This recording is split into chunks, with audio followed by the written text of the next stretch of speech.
वो रात थी जब मक्का ने अपनी आंखें बंद कर ली।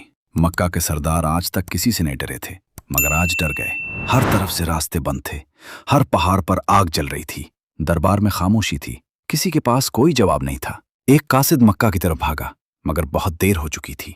अबू सुफियान, मक्का का सबसे बड़ा दुश्मन, अकेला खड़ा था। अब्बास ने कहा, अभी भी वक्त है, अमान मांग लो।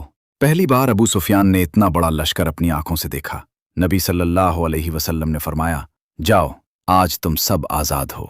ये सुनने के लिए वो तैयार नहीं था, कोई भी तैयार नहीं था।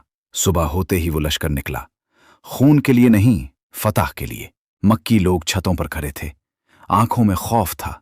वही जगह जहां से उन्हें निकाला गया था, वो वापस आ गए। 360 बुत खड़े थे, बरसों से।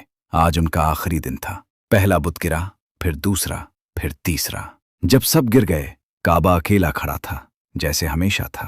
वो गुलाम जो इन्हीं गलियों में घसीटा गया था, आज वही ऊपर खड़ा था। फिर उसी गुलाम की आवाज ने पूरी मक्का को घेर लिया। दुश्मनों ने आंखें बंद कर ली, कुछ रोए, कुछ खामोश खड़े रहे। वो घर जिससे उन्हें निकाला गया था, आज वही उनका था। पूरी मक्का झुकी खड़ी थी, सजा के इंतजार में। इन्हीं हाथों ने पत्थर फेंके थे, आज वो कांप रहे थे। फरमाया, आज तुम पर कोई मलामत नहीं, जाओ, तुम सब आजाद हो। वो लोग जो मरने के लिए तैयार थे, उन्हें जीने की इजाजत मिल गई।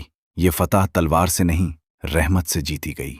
अगर आपको असल इस्लामी तारीख और वो वाक़यात देखना पसंद हैं जो स्कूलों में नहीं बताए जाते, तो चैनल फॉलो करें और नोटिफिकेशन ऑन रखें। यहाँ सिर्फ कहानियाँ नहीं, हकीकत मिलती है।